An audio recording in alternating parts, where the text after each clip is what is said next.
चंद दिन राजनीति में आना हुआ और वीवीआईपी यही हो गए पूरे जलसा में। कल जब हम लोग भी बैठक में गए तो ईद का मुबारकबाद उन्होंने पहले दिया। तो ये समझ राजनीति में नए लोगों को नहीं हो पाता है।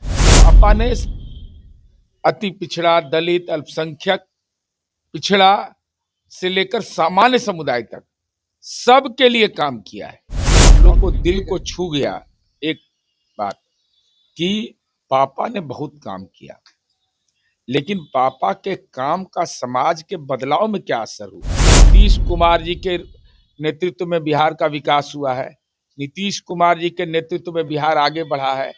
नीतीश कुमार जी ने ही दायित्व दिया गृह विभाग ना। नमस्कार, न्यूज़ फाउंडेशन देख रहे हैं और मैं हूं आपके साथ रंजन सिंह। देखिए, मुख्यमंत्री नीतीश कुमार के बेटे निशांत कुमार के बारे में कई लोग कई तरह की बात कर रहे थे, लेकिन जिस तरीके की तस्वीर निकलकर सामने आ रही है, जिस प्रकार से निशांत कुमार एक्टिव नजर आ रहे हैं, और कल एक बड़ी बैठक, वो भी सीएम हाउस में, और जनता दल यूनाइटेड के जो प्रमुख, बात की जाए कि प्रवक्ता हैं या जेडीयू की बातों को जो रखते हैं, उन सभी से निशांत कुमार ने मुलाकात की। कारण क्या है, बात करेंगे। हमारे साथ जेडीयू के मुख्य प्रवक्ता सह एमएलसी नीरज कुमार हैं।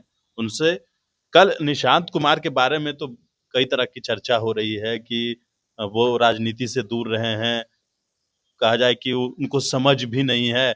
और कल आप लोगों ने मीटिंग किया, निशांत से आप मिले, क्या लगा आपको? कल का दिन बड़ा खुशनुमा दिन था। निशांत कुमार जी ने मास्टर स्ट्रोक मारा, गांधी मैदान में पहुंचे, और जो इनकी पापा का विरासत रहा है, सद्भाव, इस्लाम धर्म मानने वाले लोग वहां थे, बहुत सारे लोग थे, लेकिन जनता ने गला लगाया निशांत जी को। यह किस बात का संदेश है कि अभी चंद दिन राजनीति में आना हुआ और वीवीआईपी यही हो गए पूरे जलसा में। यह बताता है, और जिस शालीनता से मिलना, कोई अहंकार नहीं, बात करना, हाथ मिलाना, गला मिलाना और ईद का मुबारकबाद देना। कल जब हम लोग भी बैठक में गए तो ईद का मुबारकबाद उन्होंने पहले दिया। तो ये समझ राजनीति में नए लोगों को नहीं हो पाता है। दूसरा, जो मेरी जानकारी है कि 15-20 जगह कल ईद में गए, ये किस बात का सूचक है? जो निशांत कुमार एक नंबर अन्य मार्ग से बाहर केवल अपना ननिहाल या अपने सगे संबंधी के यहाँ जाते थे, वह निशांत कुमार यही बात तो लोग कह रहे हैं कि उनको राजनीतिक समझ कहाँ है। यही तो हम कह रहे थे, राजनीति का जिसको समझने है वो ईद मिलन में जा रहा है, जिसको राजनीति का समझ है वो बाहर घूम रहा है। साथ ही साथ मैंने यह देखा कि जो बैठक कल हुई, भाई हमको भी नहीं उम्मीद था कि 2.5-3 घंटा का समय लग जाएगा। चीजों को समझना और लोगों की समस्या का निराकरण की दिशा में अपनी बात को रखना। उन्होंने कहा कि पापा ने तो बहुत काम किया है।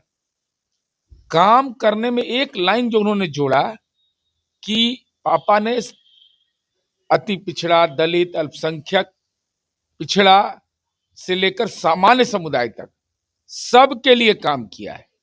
और कैलकुलेटिव वे में, जो हम लोग भी नहीं अंदाज किए थे कितना कैलकुलेटिव नौजवान ये होगा। पहला बिजली का कितना खपत था, आज बिजली का कितना खपत हो गया। 125 यूनिट अगर बिजली फ्री मिला तो उसका कितना लाभ मिल रहा है लोगों को, किस समुदाय को विशेष एहसास हो रहा है। इसके अलावा जो विभिन्न योजनाएं हैं उसके बारे में जो समझती, इंफ्रास्ट्रक्चर के बारे में कि जो कनेक्टिविटी मिला है उससे कैसे आर्थिक दशा में बदलाव हो रहा है। तो हमको लगा कि ये तो नीतीश कुमार जी का जो रोड मैप है उसका सामाजिक मूल्यांकन के बारे में सोशल ऑडिट पर बार बार सवाल खड़ा होता था। यह सोच अगर इस नौजवान में आ गया है और एकदम सहजता, कुछ नहीं, कोई मतलब नहीं, और इतना मैं तो देखा कि कल पिताजी जब उनके आए, और पिताजी जब आए तो एक पुत्र मीटिंग ले रहा था, लेकिन तुरंत खड़ा नहीं हुआ, केवल खड़ा होकर के पापा के नजदीक इतना दूरी पर खड़ा होना, तो बोले कि बउआ करो मीटिंग। तो मैंने जो घरेलू भाषा होता है, तो नम्रता से सर झुका लेना। जबकि पापा से तो दिन भर में 5 बार मुलाकात होती होगी, 10 बार मुलाकात होती होगी। तो ये बेटा को इतना नम्र हो अपने पिता के सामने, यह चीज हमको लगा कि संस्कार तो इस व्यक्ति में है। क्योंकि कोई आदमी मिल रहा है रोज, रोज कितना बार सर झुकाएगा। लेकिन देखे कि बढ़ करके आगे पापा कहे कि बउआ मीटिंग कर रहे हो ना, तो हाँ करो करो करो करो करो। वो देखे कि सर झुका करके जी जी जी जी, तो हमको लगा यह संस्कार तो बड़ा मुश्किल से मिलता है।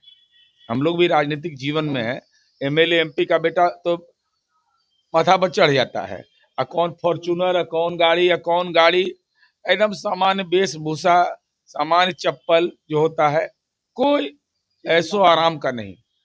कोई एक ऐसी बात बताइए जो निशांत ने आपको कहा है करने के लिए।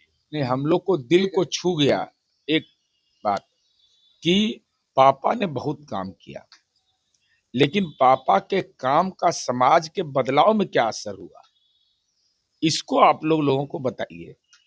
दूसरा, पापा का जो पूंजी है, सद्भाव, ईमान, सुचिता, इस पर ध्यान केंद्रित रखिए।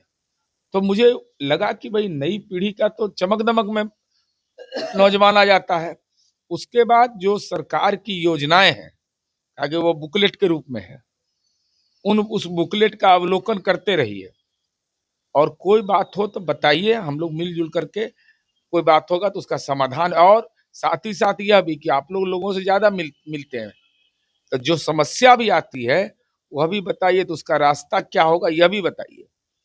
नीतीश कुमार का मॉडल है 7 निश्चय पार्ट 3 बिहार में अभी चल रही है, लेकिन यह कहा जा रहा है कि बिहार में अब सम्राट मॉडल चलेगा। वो गृह विभाग के बारे में मंतव्य आया था। सम्राट चौधरी जी तो खुद बार बार बोलते हैं, और उतना तो कोई रिपीटेडली नहीं बोलता है कि नीतीश कुमार जी के नेतृत्व में बिहार का विकास हुआ है, नीतीश कुमार जी के नेतृत्व में बिहार आगे बढ़ा है। नीतीश कुमार जी ने ही दायित्व दिया गृह विभाग ना, तो गृह विभाग के बारे में अब विभाग जब मिला तो एक मंत्री का दायित्व होता है, तो उनकी पार्टी के प्रवक्ता ने बोला, अब इसी को बात का बतंगड़ बन गया ही। इसलिए यहाँ यहाँ केवल और केवल सुशासन का मॉडल चलेगा। ये पांचों पार्टी का सम्मिलित निर्णय है, 7 निश्चय पार्ट 3 जो कैबिनेट से निर्णय हो गया है। इसलिए यहाँ 7 निश्चय 3 ही चलेगा। और नीतीश कुमार जी ने जनता को जो टेस्ट दिया है ना, प्यार का, सद्भाव का, लड़ाई झगड़ा नहीं, समाज में तनाव नहीं, तो उसका असर तो अगली सरकार जो भी बनाएंगे उनको उसी रोड मैप पर चलना पड़ेगा। क्या जिस प्रकार से रफ्तार पकड़ा है निशांत कुमार ने, लग रहा है कि मुख्यमंत्री की कुर्सी की ओर बढ़ रहे हैं? इस संबंध में तो कोई हमको जानकारी नहीं है। तो क्या लग रहा है, कौन एनडीए का अगला चेहरा? अरे निशांत कुमार ही बिहार का भविष्य नजर आ रहा है जनता दल के कार्यकर्ता और नेताओं को। अब हमारी उम्मीद क्या होगी, पार्टी किस रूप में देखेगा, बस आ गए। चलिए, तो बिल्कुल हमारे साथ जेडीयू के मुख्य प्रवक्ता एमएलसी नीरज कुमार थे। बड़े इंफॉर्मेशन के साथ नमस्कार।